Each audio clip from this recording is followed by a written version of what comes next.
Hello दोस्तों, स्वागत है आपका हमारे YouTube चैनल में। आज की वीडियो में हम प्रश्नावली 3.6 के सवाल करने वाले हैं। उससे पहले अगर आप चैनल पर नए आए हैं तो चैनल को सब्सक्राइब करके बेल आइकन को प्रेस करें। तो पहला क्वेश्चन हमें दिया हुआ है, पहले का पहला, कि 1/2x प्लस 1/3y बराबर 2 और 1/3x प्लस 1/2y बराबर 13/6। इसको बनाया हमने समीकरण 1 और इसको बनाया हमने समीकरण 2। अब हमने लिखा, माना 1/x बराबर s व 1/y बराबर t। हमें इस सवालों में समीकरण 1 व 2 में 1/x जहां भी देखे उसकी जगह s मानना है और 1/y जहां भी देखे उसकी जगह हमें t मानना है। तो देखिए, पहले समीकरण में से अगर हम माने तो देखिए ये 1/x जो था हमारा पूरा, ये बन गया हमारा s और बटे में जो था वो ऐसा ही रह गया, प्लस ये जो हमारा 1/y था ये बन गया हमारा t और बटे में 3 था तो ये 3 ऐसा ही और बराबर में 2। इसी को सॉल्व कर लेते हैं पहले। तो 3 और 2 का एलसीएम आया हमारा 6। 3 का s में गुणा किया तो ये हो गया 3s प्लस 2 का t में गुणा किया तो ये हो गया 2t बराबर में 2। और इसके बटे में हम 1 लगा सकते हैं, तो 1 गुणा कर दीजिए। तो 1 का यहाँ पर गुणा किया तो 3s प्लस 2t बराबर 6 का 2 में गुणा किया तो 6 दूनी 12। ये हो गया हमारा समीकरण 3। एवं अब हम पहले समीकरण को सॉल्व लगभग ठीक कर चुके हैं हमारा। अब हम समीकरण 2 को ठीक करेंगे। अब देखिए, समीकरण 2 था हमारा 1/3x प्लस 1/2y बराबर 13/6। तो यही 1/x, इसकी जगह हमने लिखा s और जो बटे में 3 था वो ऐसा ही, प्लस 1/y, इसकी जगह हमने लिखा t और बटे में जो 2 था वो वैसा ही और बराबर में 13/6। 3 और 2 का एलसीएम आएगा हमारा 3 दूनी 6। 2 का s में गुणा किया तो 2s और 3 का t में गुणा किया तो 3t बराबर 13/6। अब 2s प्लस 3t बराबर 13/6 गुणा 6। ये जो 6 बटे में था ऊपर आके गुणा में हो गया, 6 से 6 कट गया तो ये हमारी कंडीशन बनी 2s प्लस 3t बराबर 13 और इसको बना दिया हमने समीकरण 4। अब समीकरण 3 हमारा बन चुका है 3s प्लस 2t बराबर 12 और समीकरण 4 बन गया 2s प्लस 3t बराबर 13। अब इन दोनों समीकरणों को चाहे आप विलोपन विधि से हल करें या प्रतिस्थापन विधि से हल करें या फिर वज्र गुणन विधि से हल करें, कोई फर्क उससे नहीं पड़ता, आपका आंसर सेम आएगा। फिलहाल के लिए मैं यहाँ पर विलोपन विधि से हल करने वाला हूँ। अगर आपको विलोपन विधि नहीं आती तो उसका लिंक मैंने डिस्क्रिप्शन में डाल दिया है, आप वहां से जाकर विलोपन विधि सीखें और फिर इसको हल करें। तो जैसा कि हम विलोपन विधि में करते हैं कि समीकरण 1 में जो यहाँ पर गुणा होता है उसका पूरा समीकरण 2 में गुणा करते हैं और समीकरण 2 में जो यहाँ पर होता है उसका पूरा समीकरण 1 में गुणा करते हैं। तो समीकरण 1 इस टाइम हम इस 2 का गुणा करेंगे और समीकरण 2 में इस समय हम इस 3 का गुणा करेंगे। तो क्योंकि हमारा समीकरण 1 और 2 की जगह समीकरण 3 और 4 है, इसलिए समीकरण 3 में 2 का व समीकरण 4 में 3 का गुणा करने पर, अब समीकरण 3 में हम इस 2 का गुणा कर रहे हैं, इस समीकरण पूरे 3 में हम इस वाले 2 का गुणा कर रहे हैं तो 3 दूनी 6s प्लस 2 दूनी 4t बराबर 12 दूनी 24। अब इस पूरे समीकरण 4 में हम इस 3 का गुणा कर रहे हैं तो 3 का 2s में किया तो 3 दूनी 6s प्लस 3 दिया 9t बराबर 13 का 3 में गुणा किया तो 13 दिया 39।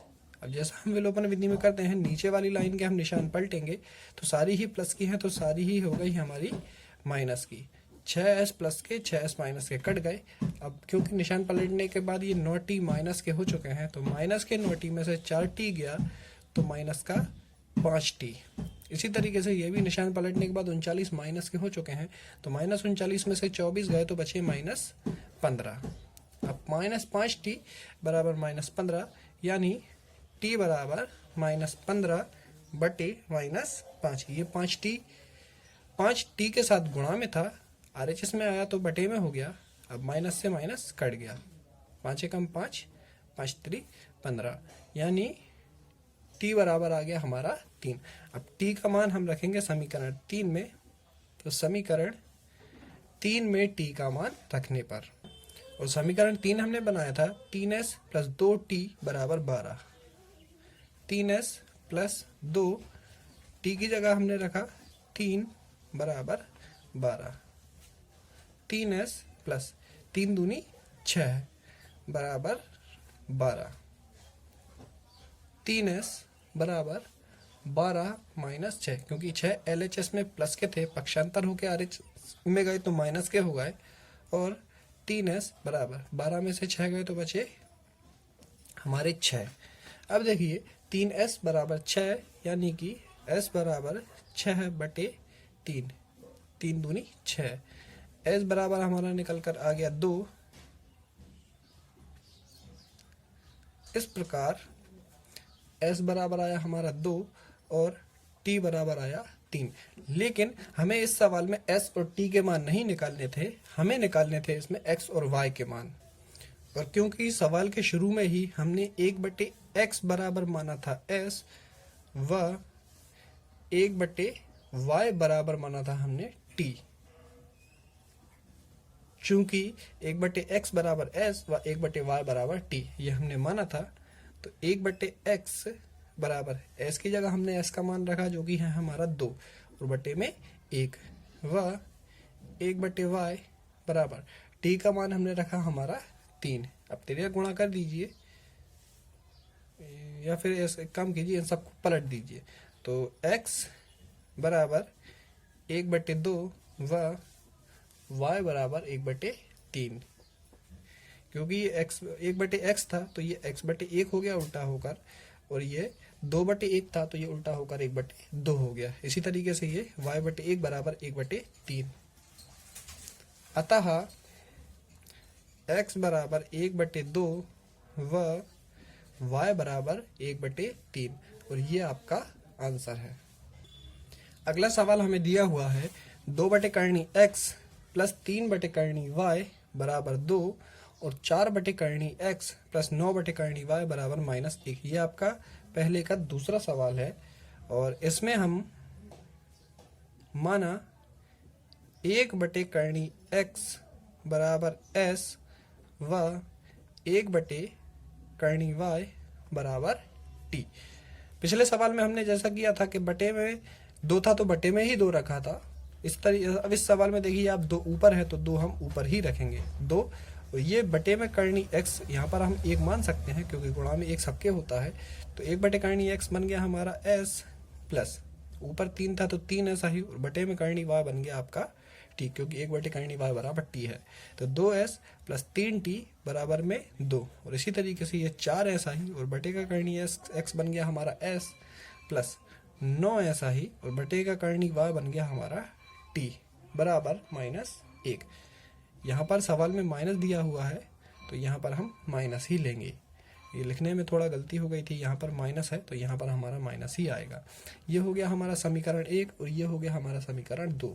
अब जैसा हम विलोपन विधि से इसको हल करने वाले हैं, तो हम इस 4 का पूरे समीकरण 1 में गुणा करेंगे और इस 2 का पूरा समीकरण 2 में गुणा करेंगे। तो यही हम हिंदी में लिखते हैं कि समीकरण 1 में 4 का व समीकरण 2 में 2 का गुणा करने पर। अब हम करते हैं गुणा, क्योंकि हम समीकरण 1 में 4 का गुणा कर रहे हैं, तो 4 दूनी 8s प्लस 4 तिया 12t बराबर 4 दूनी 8, और समीकरण 2 में हम 2 का गुणा कर रहे हैं, तो 4 दूनी 8s माइनस 9 दूनी 18t बराबर 2 एकम 2। अब नीचे वाली लाइन के हम निशान पलटेंगे तो ये प्लस की है तो हो गई माइनस की, ये माइनस है तो हो गई प्लस की, और ये माइनस है तो ये भी हो गई प्लस की। प्लस के 8s से माइनस के 8s कट गया। अब देखिए ये 12t तो हमारा प्लस का था ही, लेकिन निशान पलटने के बाद 18t भी हो गया हमारा प्लस का, तो 12 और 18 हो गए हमारे 30t। इसी तरीके से ये हो गए हमारे 8 और 2 10, यानी t बराबर 10/30। ये 30t के साथ गुणा में था, इस तरफ आया तो बटे में हो गया, 1 0 से 1 0 कट गया, यानी t बराबर 1/3।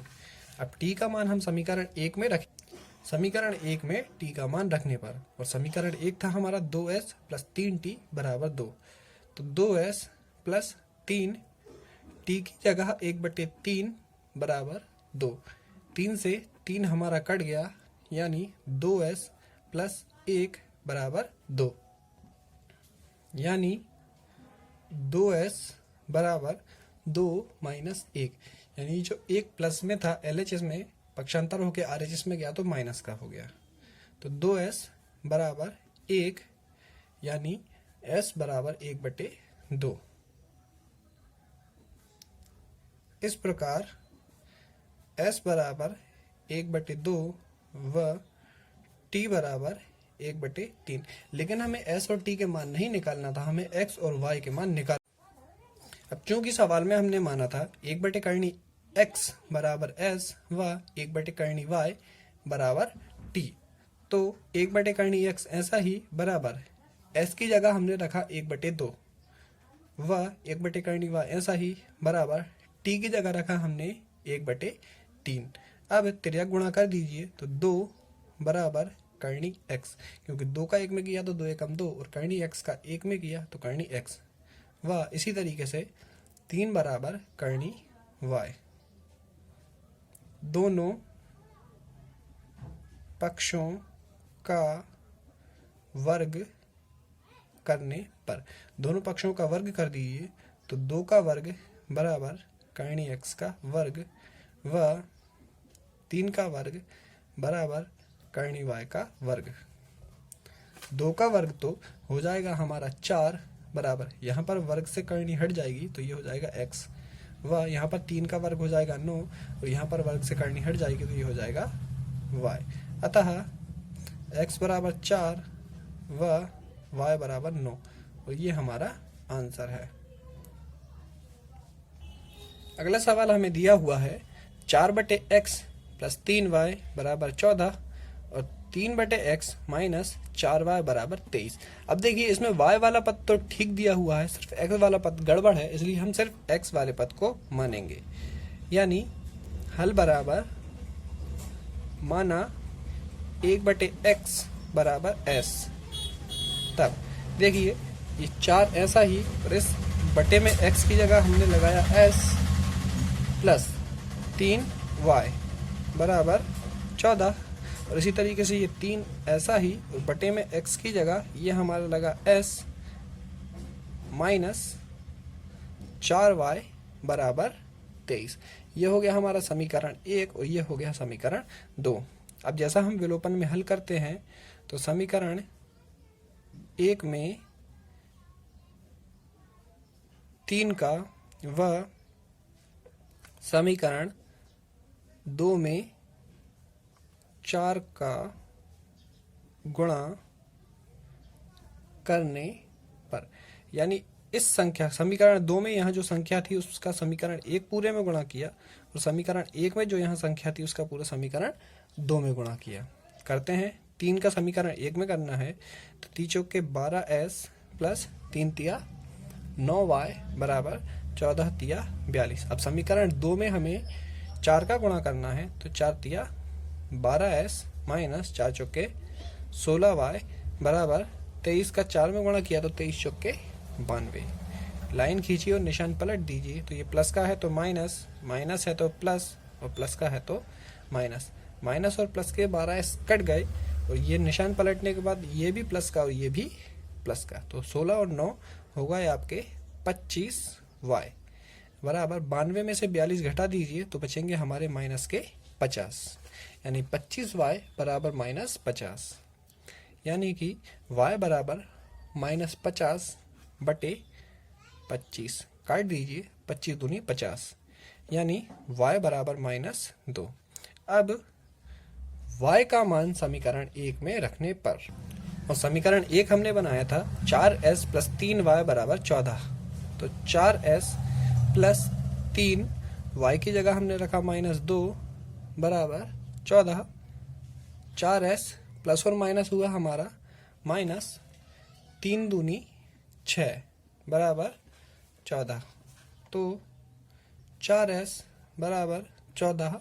अब -6 क्योंकि LHS में माइनस का है, RHS में पहुंचेगा तो प्लस का हो जाएगा, यानी 4s बराबर 14 और 6 हो गए आपके 20, यानी 4s बराबर 20, यानी कि s बराबर 20/4, 4 पंजे 20, यानी कि s बराबर 5।